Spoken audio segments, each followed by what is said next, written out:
नाशिक जिल्ह्यात मतदान केंद्रावर असतील या सोयी सुविधा जिल्हा अधिकारी जलज शर्मा यांनी दिली माहिती। लोकसभा सार्वत्रिक निवडणूक 2024च्या 5व्या टप्प्यात जिल्ह्यात 20 मे 2024 रोजी मतदान होणार आहे। जिल्ह्यात मोठ्या प्रमाणावर मतदान होण्यासाठी जिल्हा प्रशासनाकडून स्वीप उपक्रमाअंतर्गत व्यापक प्रमाणात जनजागृती करण्यात आली आहे।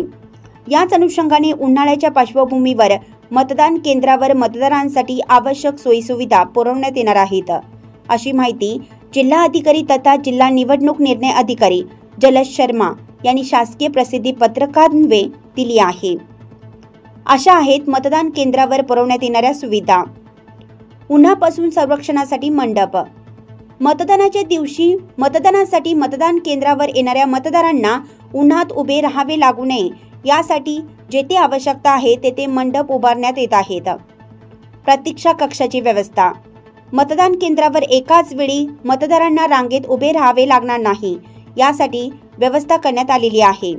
मतदान केंद्रावर जास्त गर्दी झाल्यास 5 पेक्षा जास्त पोलिंग बूथ एकाच ठिकाणी असलेल्या मतदान केंद्रावर मतदारांना जवळच्या प्रतीक्षा कक्षात बसवण्यासाठी टेबल व खुर्चीची व्यवस्था करण्यात आली आहे।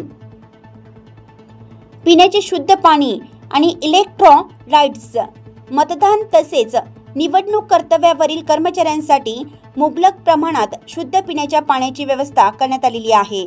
तसेच उष्ण लहरीमुळे होणाऱ्या परिणामापासून वाचवण्यासाठी सर्व मतदान केंद्रावर इलेक्ट्रोलाइट्स उपलब्ध करून देण्यात आलेला आहे।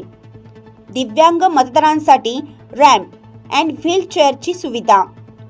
ज्या मतदान केंद्रावर दिव्यांग मतदार मतदान करणार आहेत त्या केंद्रावर व्हीलचेअरची सुविधा उपलब्ध करण्यात आलेली आहे।